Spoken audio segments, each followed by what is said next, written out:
Nag-ride kami ng Holy Week at ito ang nangyari.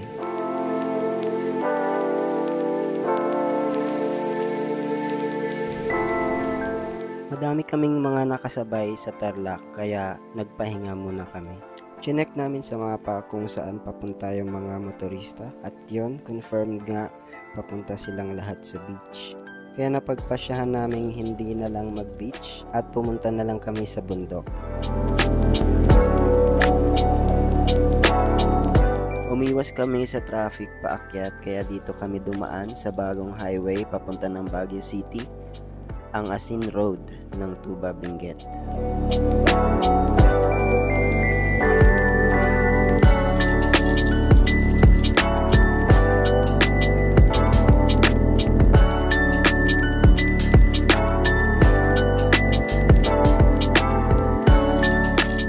Wala masyadong dumadaan dito kaya sobrang relax lang kami sa biyahe.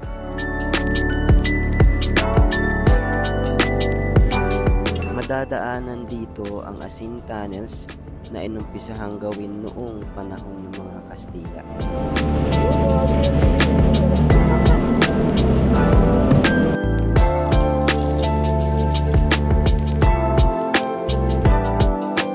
Maggagabi na nang makarating kami sa Baguio kaya kumain na lang kami at natulog. Kinaumagahan ay tinuloy na namin ang biyahe sa kabundukan ng Benguet.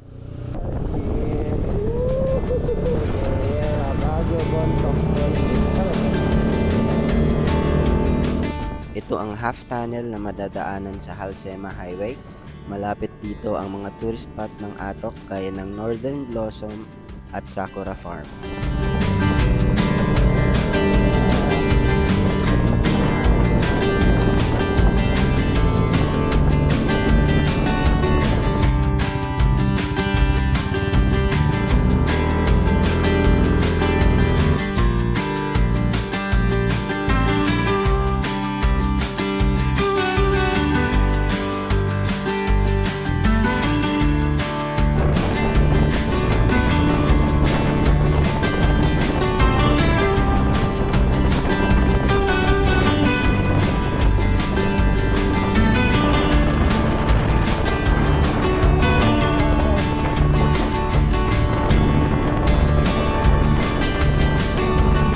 Ito lang yung nag-iisang rough road na dadaanan namin sa buong biyahe na ito.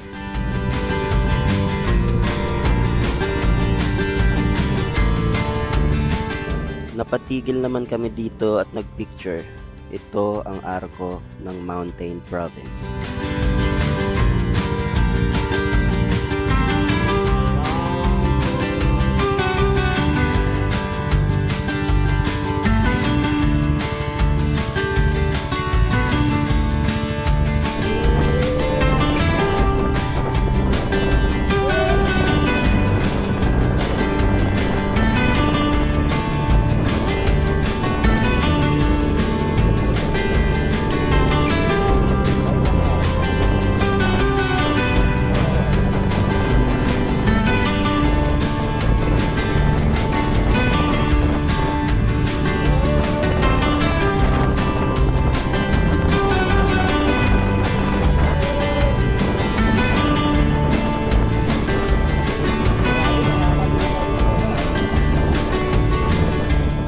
Hindi mo iindahin ang pagod dito kasi makikita mo ang nagagandahang mga bundok.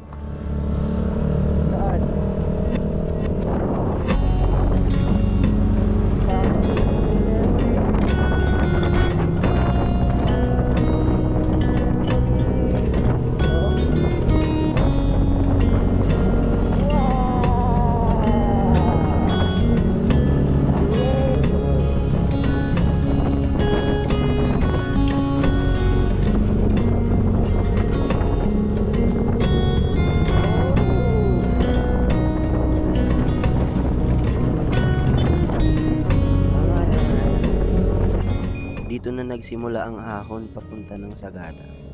First time naming makadaan sa ganito katarik na kalsada kaya kinabahan talaga ako dito.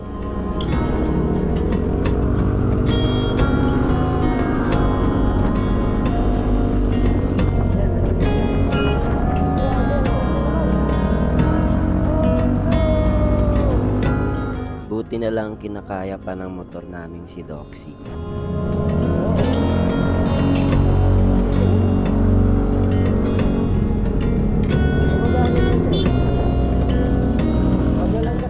Pagdatingan namin dito sa tuktok ay tanggal lahat ng pagod sa ganda ng tanawin.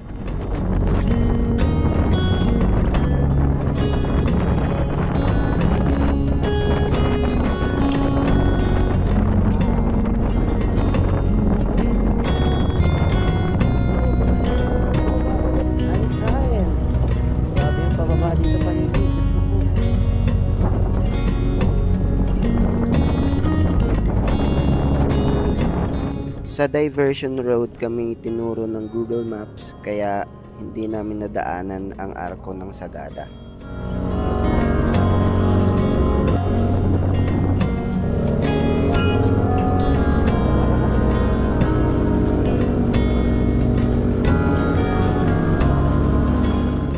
Ganito ka-traffic sa sentro ng Sagada kaya kung balak nyo mag-trek sa mga magagandang spot ay magpa-register na kayo sa baba pa lang.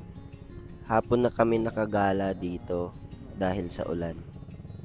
In-explore na lang namin yung mga spot na pwedeng motorin. May rice terraces sa baba ng kalsada na to kaso medyo matarik yung trek kaya hindi na kami tumuloy. Ganito kalinis yung patubig nila para sa kanilang mga palayan.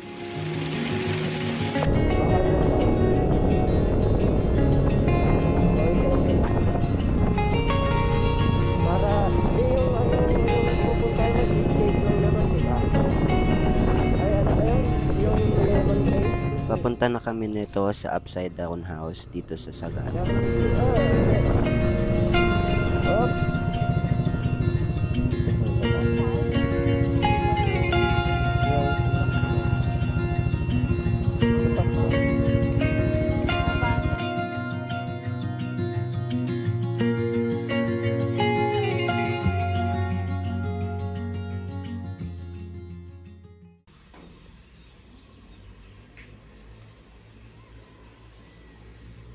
Kinaumagahan, ride out na ulit kami papunta sa kabundukan ng Ifugao.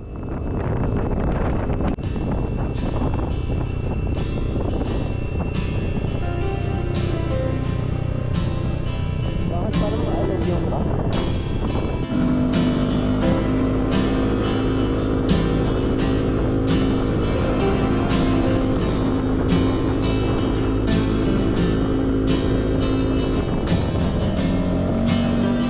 Sulit ang pagising ng maaga dahil ganito kaganda ang mga view na aming nadaanan.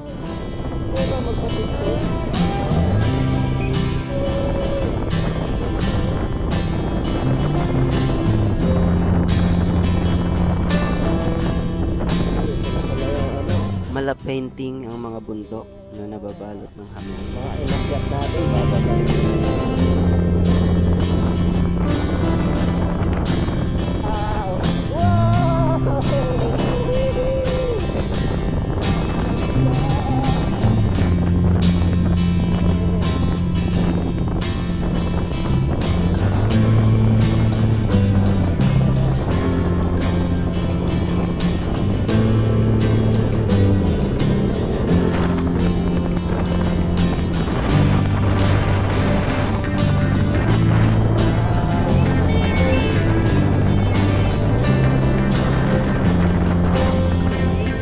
Ito naman ang view sa Bontoc Mountain Province.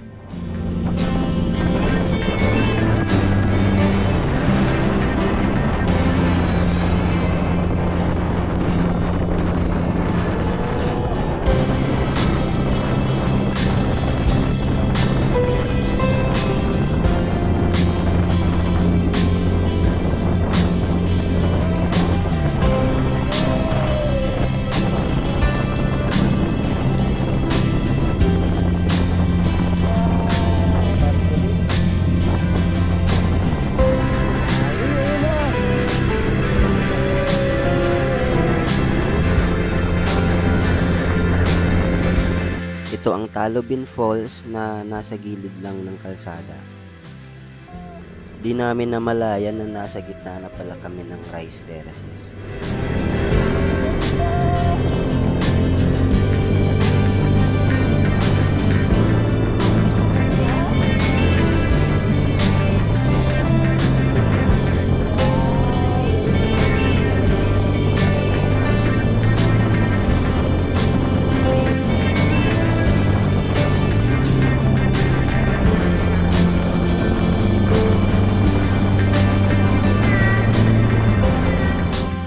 Napatigil naman kami dito sa ganda ng Bayo Rice Terraces.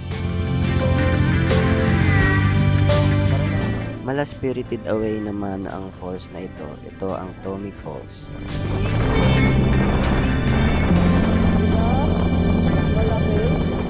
Aspalto na ang daan dito sa Ifugao Mountains kaya sobrang relaxing.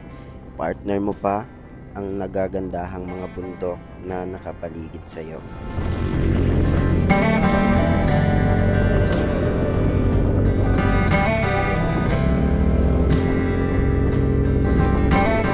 Nanunuot ang lamig dito kahit malakas ang sikat ng araw.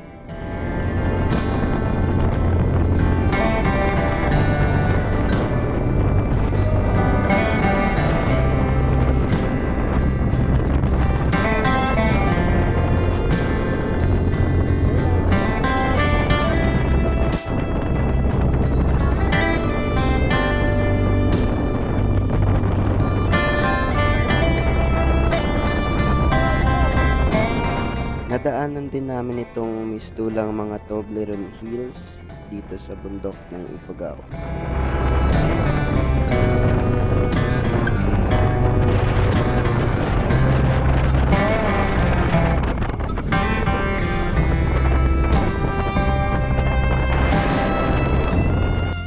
Grade 1 pa lang ay gusto ko na mapuntahan ang lugar na ito.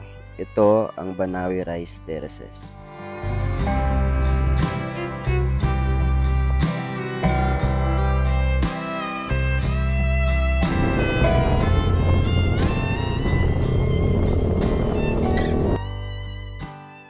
Pagkababa namin ng Banawe ay nadaanan naman namin ang nagagandahang mga palayan ng Nueva Vizcaya.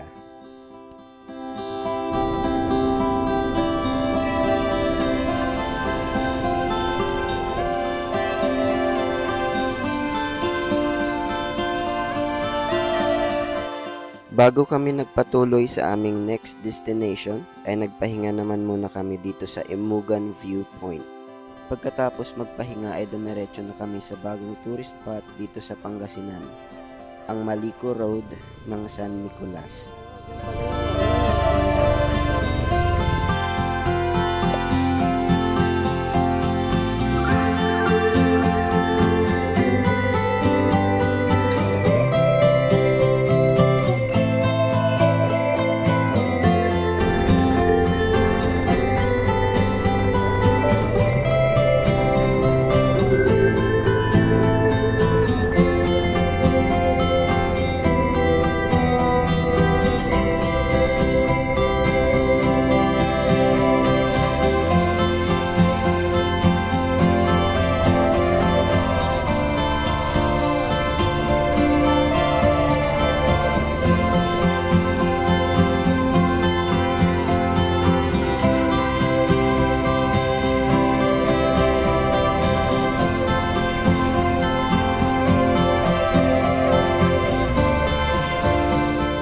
Perfect niya ang pangalan ng kalsada na ito dahil sa napakadaming liko at blind spots.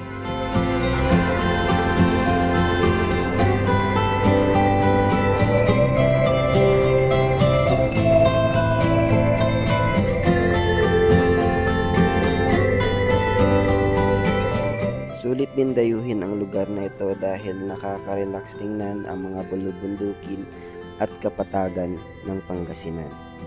At yun, hanggang dito na lang muna. Maraming salamat sa panonood. Ride out.